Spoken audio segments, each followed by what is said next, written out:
세계 5위의 사장교를 최단 기간에 건설하는 일.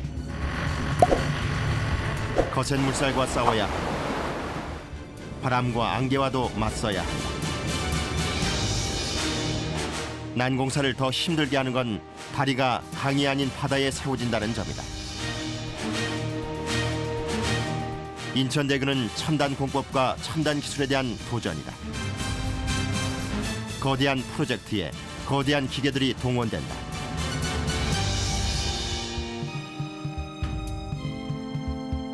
미래 한국의 대들보가 될 인천대교 건설의 대역사. 그 현장을 파헤쳐 본다.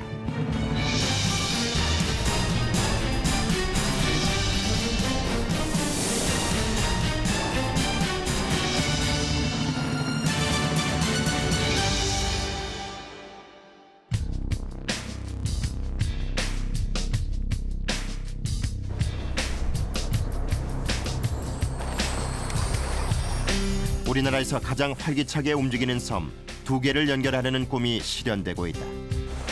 그 2개의 섬 사이에는 인천 앞바다가 있다. 바다 서쪽에 있는 영종도엔 여객과 화물 운송에서 세계 정상급인 인천국제공항이 있고,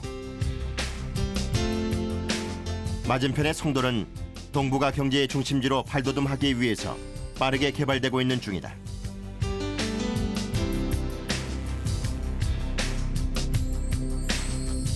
이렇게 역동적으로 성장하는 두 섬을 잇기 위해 인천 앞바다를 가로지르는 국내 최장의 사장교를 건설하고 있다.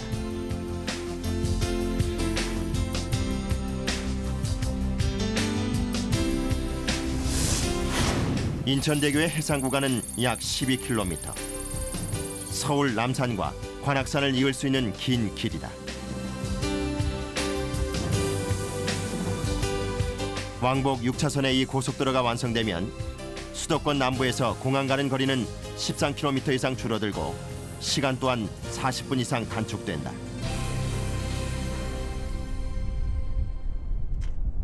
하지만 이 두 섬 사이엔 넓은 바다가 있어서 대교 건설이 만만치 않다.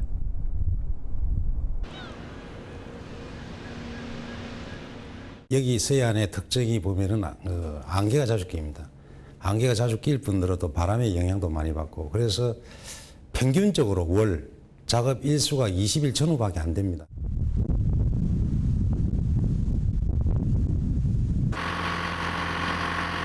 힘든 건 기상 조건만이 아니다. 국내 최대의 해상 교량을 52개월이라는 최단 기간에 세워야 하는 어려움도 있다. 영종대교가 5년 지어진 계약이 5년 만에 끝났고, 서해대교는 7년 정도 걸렸습니다. 저희보다 훨씬 짧은 교량이. 근데 이건 52개월이면 4년 남짓 넘어가는 그런 공기인데 어떻게 끝내야 되겠습니까? 공기를 단축시키기 위해서 야심찬 계획이 실행에 옮겨졌다.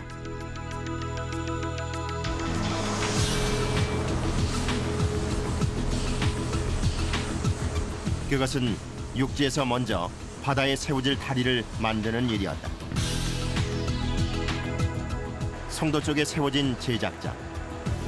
이곳에서 다리 건설에 필요한 모든 구조물을 사전 제작한다. 거더라 부르는 인천대교의 상판을 생산하는 공장이다. 50m 초대형 거더를 하나의 틀로 주조하는 것이다. 먼저 철근 조립장에서 거더의 골격인 철근망을 만든다.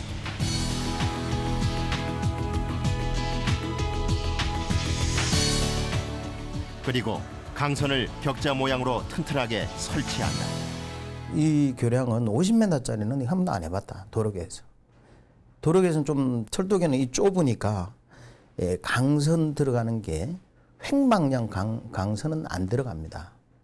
근데 이거는 폭이 넓고 차가 3차선이 되다 보니까 거기에 강선을 인장을 또 넣어야 돼. 그러니까 종방향으로 넣고 횡방향으로 강선을 집어넣어서 인장을 해야 되는 그런 철도교량하고는 전혀 다르기 때문에 이것을 과연 공장에서 빠르게 생산을 할 수 있을까? 이것이 굉장히 걱정이었습니다. 50m 상판 하나에 총 600개의 강선이 종행으로 들어간다. 콘크리트 강도를 높이기 위해 강선의 장력을 높이는 작업은 세밀한 손길이 요구된다. 완성된 철근망에 콘크리트를 타설할 차례다. 균열을 막기 위해서 10시간 동안 쉼 없이 콘크리트를 쏟아붓는다. 레미콘 85대의 분량이다. 1,400톤 중량의 거더가 비로소 제 모양을 갖췄다. 그러나 작업은 여기서 끝나지 않는다. 세계 최초의 기술을 적용할 순서가 남은 것이다. 안전한 제어실에서 이 마지막 공정을 지켜본다. 수증기로 콘크리트를 양생하는 비밀의 공정이다. 열과 습기의 조화로 16시간 만에 양생 작업은 끝이 난다. 보통은 5일이 걸리는 과정이다.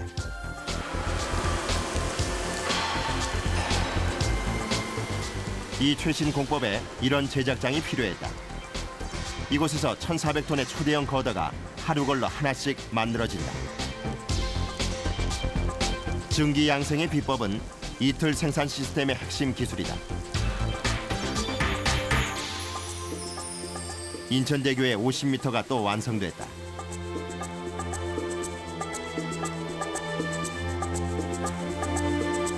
이 초대형 거더의 크기는 중대형 아파트 5개를 붙여놓은 규모다. 인천대교 고가교를 완성하려면 이런 거더가 336개가 필요하다.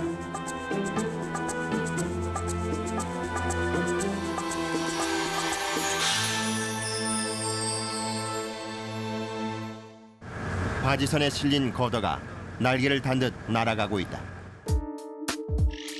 이 거더가 놓일 곳은 고가교, 해안과 가까운 곳이다.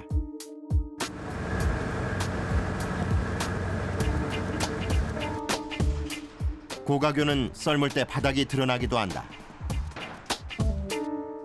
바다도 아니고 땅도 아닌 구간이 됩니다. 이게 조석 간만차가 9m가 되기 때문에 물이 들어왔을 때는 바다지만 물이 빠졌을 때는 뻘이 됩니다. 그래서 바지선을 이용한 운반이 불가능하기 때문에 해결책은 특수 제작된 대형 운반차 캐리어의 동원이다.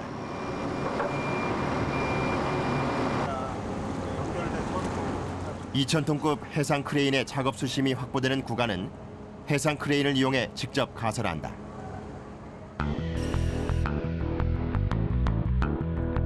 수심이 낮은 구간의 가설은 운송된 상판을 해상 크레인으로 대형 운반차에 적지 않은 일로 시작된다.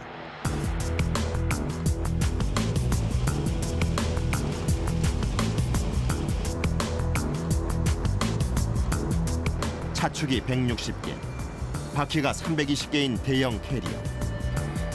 인천대교 건설을 위해 특별히 제작한 것이다. 속도는 시속 4km. 사람이 걷는 속도와 비슷하다. 600톤의 대형 캐리어가 1,400톤의 거더를 싣고 간다. 다리가 손상될 수도 있는 중량이다. 인천대교가 결코 경험하지 않을 엄청난 무게. 그 무게를 분산시키기 위해 수많은 바퀴가 필요한 것이다. 이렇게 미리 제작된 50m 상판을 도로용 다리에 쓰는 공법은 인천대교 현장에서 세계 최초로 사용하는 것이다. 상부공사 같은 경우에 일반적으로 종래에 사용하던 공법을 사용하게 되면 50m급 한 스판을 하게 되면 45일 정도가 소요가 되고요. 저희가 FSLM 공법을 개발하기 전에 가장 첨단 공법이라고 하는 이제 PSM 공법을 사용을 하게 되면 일주일 정도가 소요가 됩니다. 근데 FSLM 공법을 사용을 하게 되면 지금 현재 인천대교에서 하고 있듯이 이틀 만에 가설이 가능하기 때문에 굉장히 빠른 공법이라고 말씀드릴 수가 있습니다. 캐리어를 맞이한 것은 또 다른 특수 맞춤 장비인 런칭 트러스다.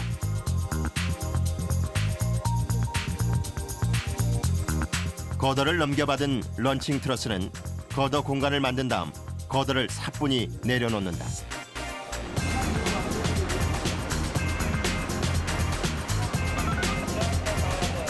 런칭 트러스의 작업은 완료됐지만 거드를 정확하게 접합하려면 노력과 시간이 더 필요하다. 거드와 거드를 전후 좌우 일직선으로 맞추어야 한다. T1 65, 76입니다. 지난번에 지금 스타트 볼트랑 지금 블랙아웃이랑 길이 얼마 안 돼요. 오케이. 5mm 밀어봐요, 5mm.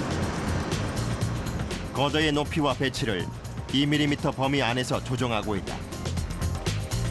드디어 거드가 정확하게 맞았다. 캐리어가 들어오면 또 다른 경관에서 작업을 한다. 거드가 가설되면 캐리어는 다음 거드를 싣기 위해 돌아가고,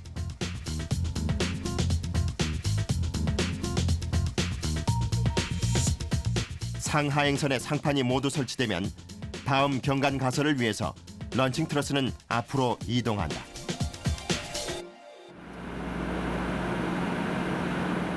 총 8.4km에 달하는 고가교는 이렇게 순차적으로 가설되고 있다.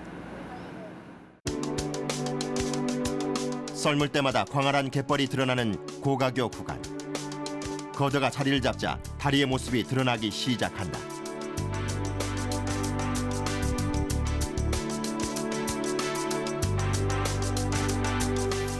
인천대교 건설 현장의 악조건에 맞서서 설계지는 또 하나의 도전을 했다. 패스트 트랙, 즉 설계 시공 병행 방식의 도입이 그것이다. 근데 이게 콘크리트가 이게 마무리가 됐는데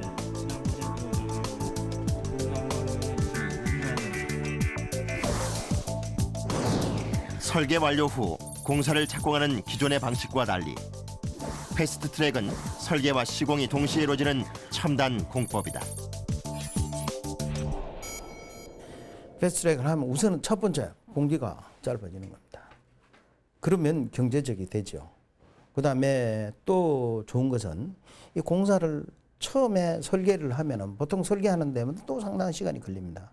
설계를 하면서 여러 가지 좋은 방법이 중간에 나타나게 된다. 재료도 더 좋은 게 나타나고, 그다음에 새로운 공법도 나타나게 되죠. 그러면은 설계를 하는 동안에 설계할 때 새로운 자재를 다시 적용을 할 수 있죠. 그러니까 신 업그레이드된 공법도 적용을 할 수 있죠. 이것이 패스트트랙의 장점입니다. 건설 속도를 높이기 위해서 다리의 동쪽과 서쪽에서 동시에 기초 공사를 시작했다. 2005년 7월 해저에 첫 번째 말뚝을 박았다. 그리고 총 636개의 말뚝을 박는데 4개월이 걸렸다.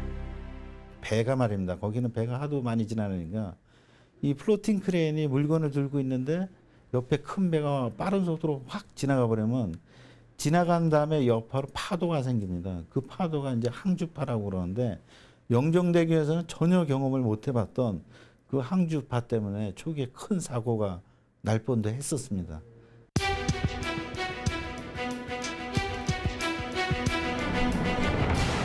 인천 앞바다는 인천항으로 드나드는 선박들의 뱃길이다.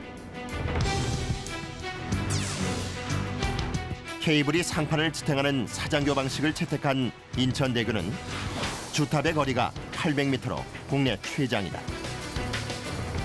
대형 선박들이 안전하게 지나가도록 교각 사이를 최대한 넓힌 것이다. 인천대교 주탑의 높이는 238.5m. 여의도 63빌딩의 높이에 육박하고 서해대교와 영종대교의 주탑보다 훨씬 높다.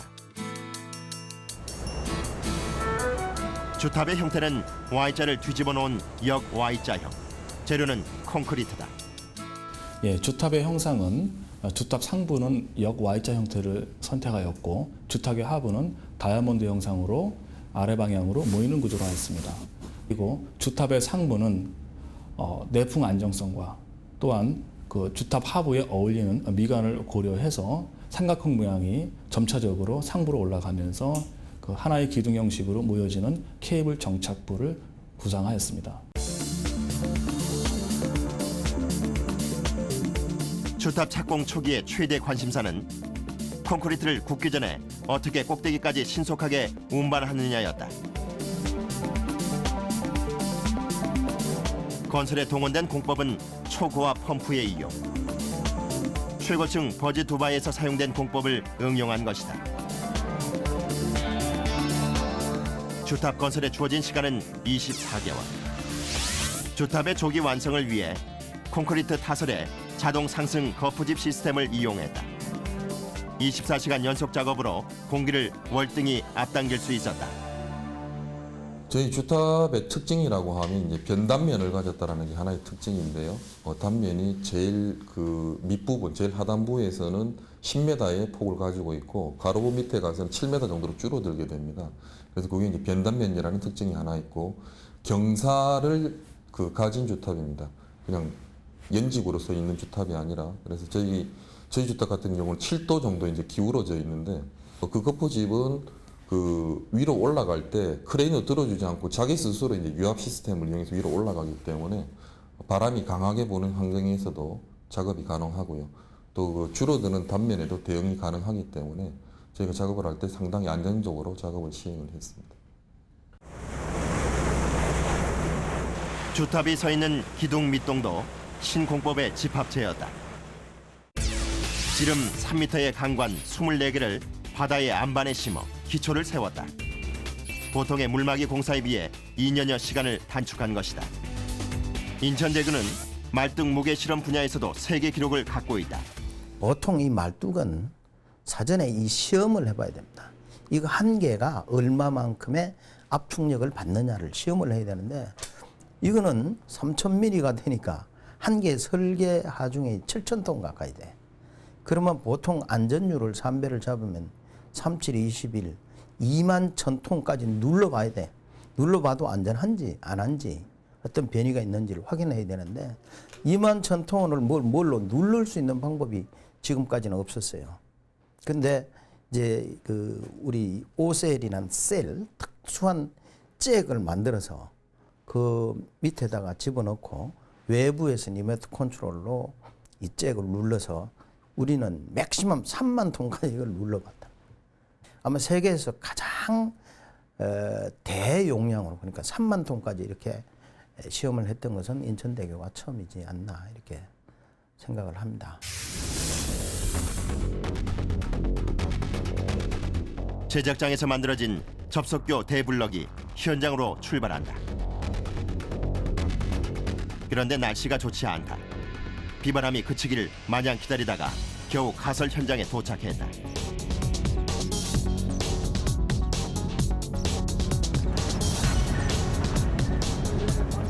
기상 조건이 나쁘면 일거리가 많아지고 그만큼 작업 시간도 길어진다.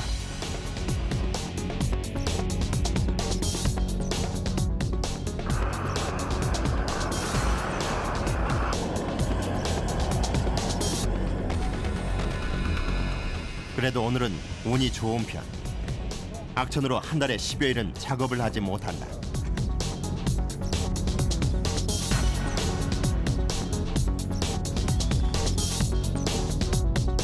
접속교의 대블럭 거더의 가설이 시작됐다. 무게 1320톤의 대블럭을 하부 구조물에 올리는 작업은 무척 조심스럽다. 공사 관계자의 무전기가 쉴 틈이 없다. 결국 작업을 처음부터 다시 시작한 해상 크레인. 이번엔 완벽하게 들어맞았다. 인천대교 접속교는 한쪽 끝만 고정되는 외팔보 형태로 양옆으로 순차적으로 상판을 시공하는 공법으로 세워지고 있다. 접속교는 사장교와 고가교를 잇는 구간이다.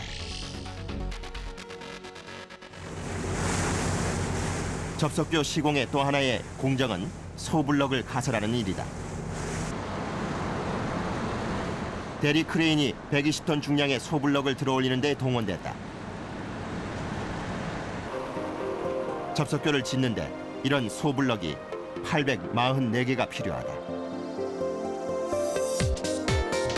송도 제작장에서 분할 제작한 소블럭용 세그먼트를 바지선을 이용해 해상 운반하고 대리 크레인을 동원해 순차적으로 가설한다.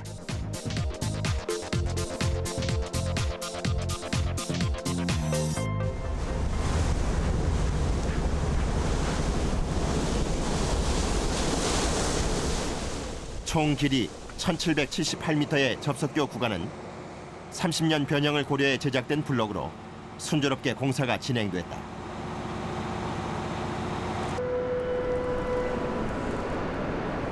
항로를 가로지르는 인천대교는 선박 충돌의 위험에 노출돼 있다. 설계지는 그런 사고를 방지하고 선박의 안전성을 확보하기 위해 특별한 대책을 세웠다. 그것은 자동차의 범퍼 같은 충돌 보호공을 설치하는 것이었다. 3,000톤급 해상 크레인이 가뿐히 들어올린 건 충돌 보호공이다. 높이 38m, 무게 1,000톤, 지름도 25m나 되는 거대한 원형 구조물이다.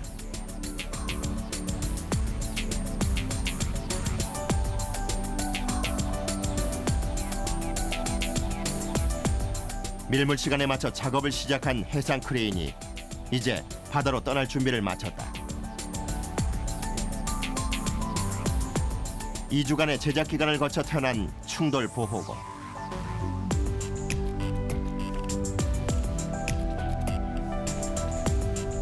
이제 2시간 후면 가설 현장에 닿는다.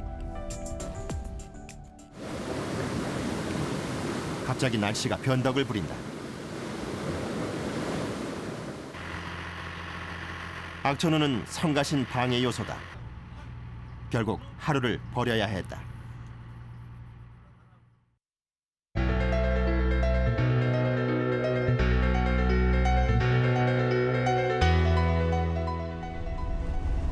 다음 날 아침, 중단됐던 작업이 재개됐다. 먼저 측량팀이 충돌 보호공의 설계 위치를 측량한다.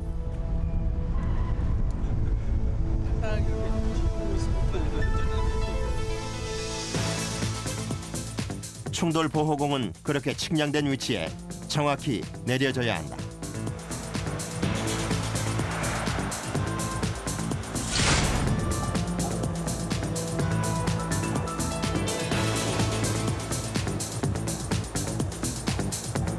충돌 보호공의 바닥이 지면에 닿으면 대기하고 있던 공사 근로자들이 나설 차례다. 38m 높이의 원형 구조물이 천천히 물속으로 잠기고 있다. 해상 크레인에 달린 해머가 활약하고 근로자들이 158장의 시트 파일을 일일이 해체하는 수고 덕분이다.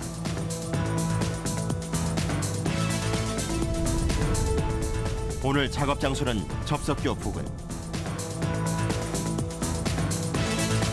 충돌 보호공은 주탑과 접속교 교각 주변에 총 38개가 설치된다. 충돌 보호공을 설계하면서 많은 고민과 도전이 필요했던 부분이 바로 돌핀의 위치였습니다. 개별 돌핀의 움직임은 시험을 통해 파악한다 하더라도 돌핀을 어디에 배치해야 하는가를 알지 못한다면 충돌 보호공 원래의 목적을 달성하기 어렵기 때문입니다. 이를 위해 충돌 시뮬레이션을 개발하였습니다. 충돌 시뮬레이션을 통해 총 15,000가지의 시나리오를 해석했다. 선박 크기와 충돌 위치, 그리고 방향별 상황을 분석한 것이다. 최종적으로 최대 10만 톤급의 선박이 정면 충돌해도 교량이 안전하도록 설계했다.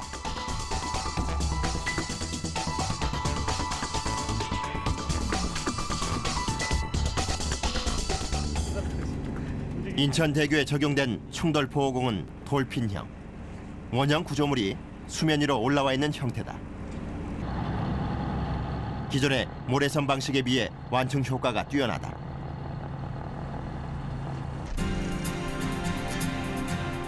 충돌 보호공의 쇠 내부는 골재로 채운다. 15톤 덤프트럭 1,500대 분량이 들어간다. 그런 다음 겉면을 고무 완충 장치로 마무리한다. 인천대교에 세워진 돌핀형 충돌 보호공은 세계 최대 규모를 자랑한다. 인천대교가 세운 또 하나의 기록이다.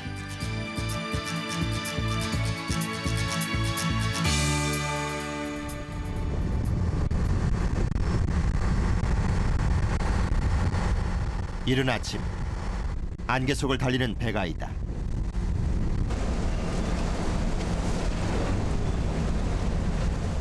도착지는 인천대교 건설 현장. 이들은 매일 바다로 출근한다.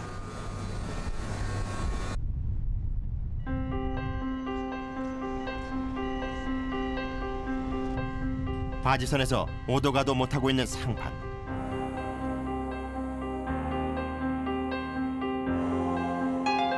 안개는 좀처럼 거치지 않는다.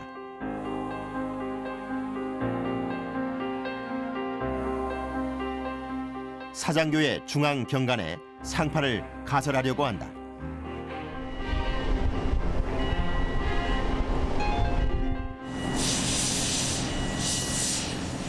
무료한 기다림의 시간이 흐른 후 드디어 작업 개시 명령이 떨어졌다.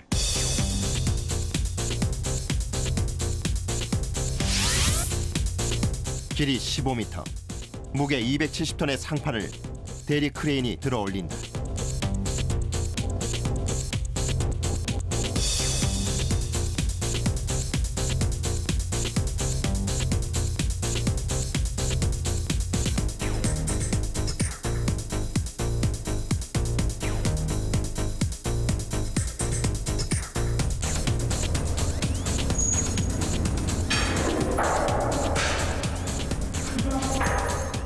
이제 안착한 상판을 깔끔하게 조립할 차례. 볼트 작업은 상판의 내부 공간에서 이루어진다.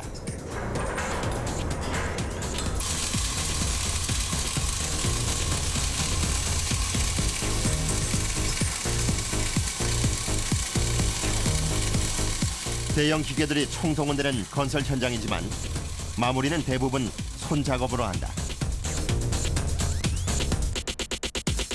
제작장에서 만든 상판은 바지선으로 운반하고 대리 크레인을 이용해 설치한다. 동시에 케이블도 순차적으로 가설해 나간다.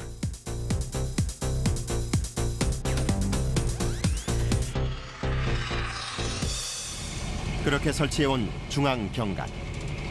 동서양 끝은 만남의 그날을 기다리고 있다.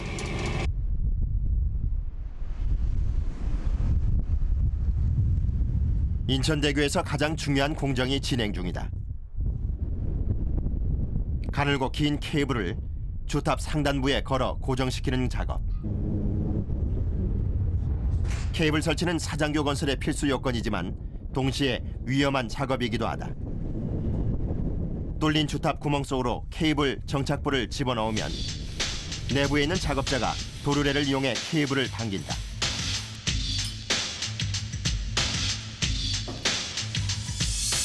강선이 한 다발로 묶여진 케이블을 정착부에 고정하고 볼트로 단단하게 여미면 주탑 쪽 설치는 끝이 난다.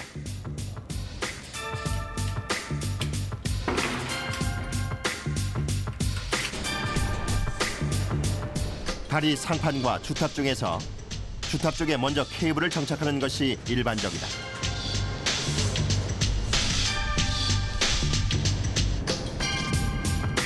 짧은 케이블의 경우 주탑에 정착한 단계에서 크레인으로 상판에 쉽게 케이블을 정착할 수 있다.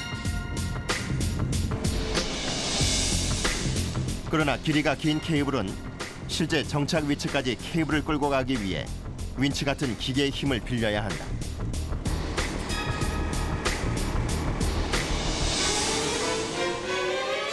케이블을 자세히 보면 표면에 홈이 파져 있다.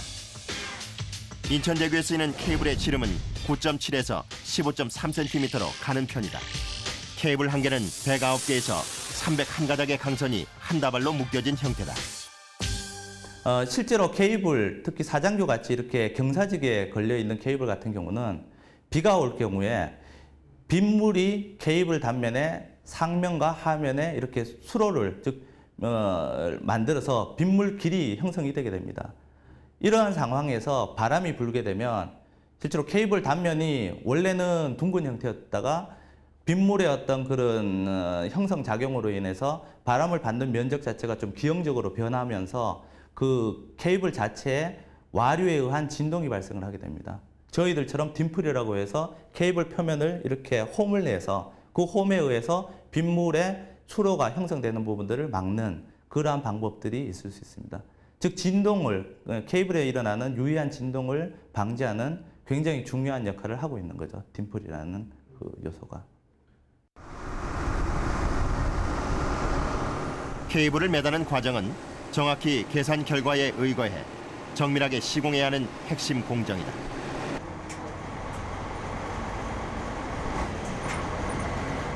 한치의 오차 없이 케이블 각도를 측정한 다음 교량에 단단히 고정시켜야 한다.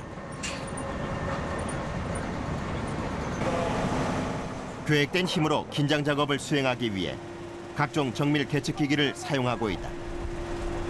긴장 작업은 3단계로 이루어지는데 먼저 50톤과 100톤으로 형상을 유지하고 800톤으로 긴장 작업을 마무리한다. 다리 상판 쪽에 케이블 정착이 끝난 모습이다. 인천대교에 사용되는 케이블 수는 총 208개. 케이블 총 길이는 53km에 달한다. 케이블은 주탑을 중심으로 마치 부채꼴 모양으로 좌우로 뻗어 있으면서 주탑과 상판을 서로 연결한다. 매 단계마다 계산에 의한 예측값과 측량에 의한 실측값을 확인해가며 최종적으로 주탑 양쪽에서 진행되어 온 상판이 중앙에서 정확히 연결되도록 한다. 교량이 완성되기 직전에 댐퍼라고 하는 설비를 설치를 하게 되겠습니다. 그래서 케이블의 진동을 재진, 댐핑이라고 하는데 흔들리는 것을 잡아주는 자동차의 쇼크 업소버 같은 그런 역할을 하는 구조물을 별도로 부착을 하게 되겠습니다. 그렇게 되면 케이블이 흔들리는 현상을 억제를 시켜주기 때문에 케이블의 유해한 영향을 감소를 시킬 수 있습니다.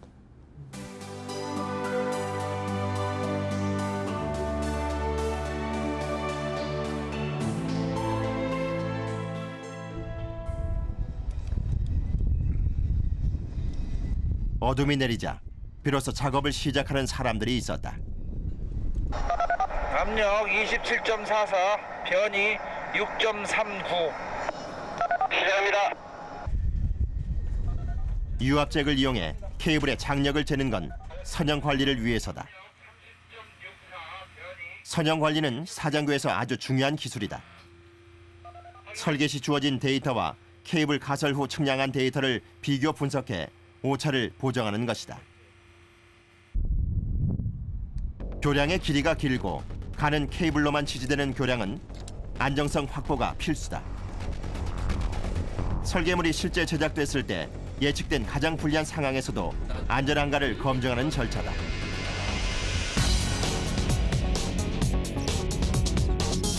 형상 관리는 사장교의 선형 관리를 포괄하는 말이다. 주탑과 케이블 시공 시 발생하는 여러 가지 변형을 해석하고 관리하는 기술이다. 일반 건축물의 경우 건물의 무게에 의해 발생하는 수직 방향의 처짐만 제어하면 된다. 인천대교 주탑은 훨씬 까다롭다. 경사진 형상과 케이블 장력에 의한 변형까지 고려해야 하고 3차원 방향에다 시간축까지 제어하는 4차원 형상 관리까지 필요하다. 낮 같은 경우는 태양의 어떤 복사열에 의한 영향 때문에 주탑에 대한 온도도 남북, 좌우, 그다음에 바깥쪽, 내외부에 대한 온도차도 발생을 하고 그러다 보니까 그러한 온도 차이에 의해서 상판이라든지 주탑이 전체적으로 휘는 현상이 나타나게 되고 그리고 케이블에 있어서의 장력값들도 변하게 됩니다.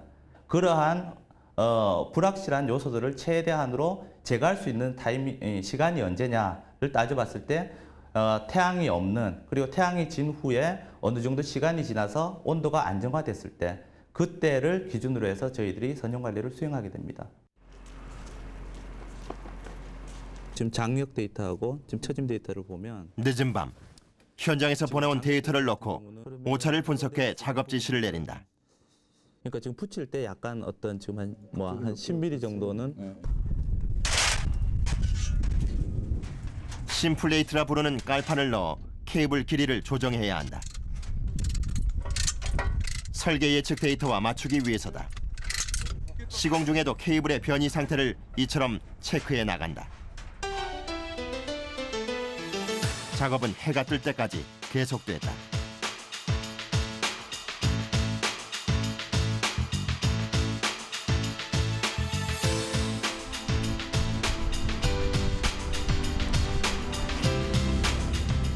공사를 시작한 지 42개월이 지났다.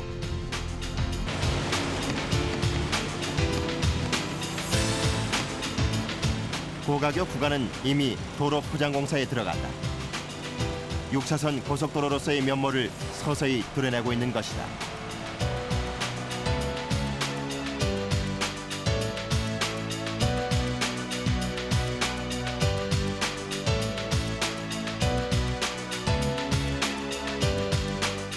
아무것도 없었던 광활한 바다 위에 거대한 구조물이 들어서고 있는 현장.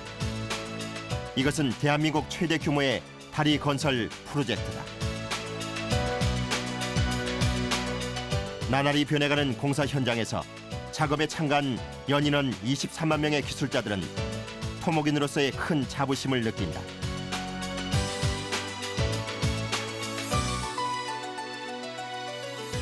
인천대교가 지금 가설이 돼가 있는 상황하고 가설이 안 된 상황, 즉 말씀드려가지고 망망대해 바다만 있는 그런 상황을 생각을 해보면은 정말 대단한 역사를 좀 이루고 있다 이런 생각이 드는데, 초창기에 기초공을 할 때 이 12km 바다 전체에 그 기초공을 다 해야 되는데 이게 과연 될까?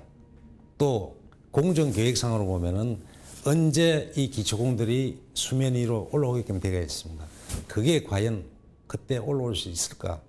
실질적으로 공사 관리를 저희들이 계획된 대로 진행하면서도 그런 의문은 계속 가지고 있었어요. 그런데 이제 그게 실질적으로 계획된 공정 일자의 그런 모습을 드러냈을 때는 정말로 저희들이 그 성취감이라든지 그런 쾌감 같은 것도 느끼고 그럽니다. 인천대교 건설은 첨단 공법에 대한 도전이었다.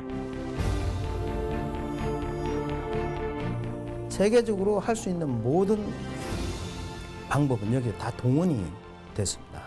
물론 앞으로 장비라든지 좀 더 세밀한 여러 가지가 더 업그레이드 되겠지만 공법 자체로 보면 앞으로 이 이상의 특별한 방법이 나오지를 잘 않을 것 같습니다. 세계 교량 시장에도 한국에 대한 그 위상 이 부분이 상당히 높아질 거다. 인천대교 건설 역사에서 무척 특별한 날이 밝았다. 오늘은 주탑 2개를 잇는 날. 사장교의 마지막 상판을 올리는 날이다. 크레인이 마지막 상판을 들어 올린다. 길이 12.3m, 너비 33.6m, 무게 188톤.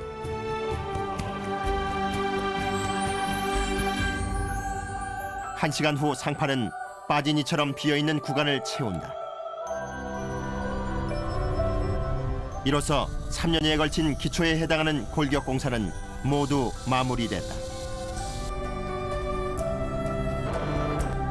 첨단 토목 기술의 전시장으로 웅장한 위용을 뽐내는 인천대교.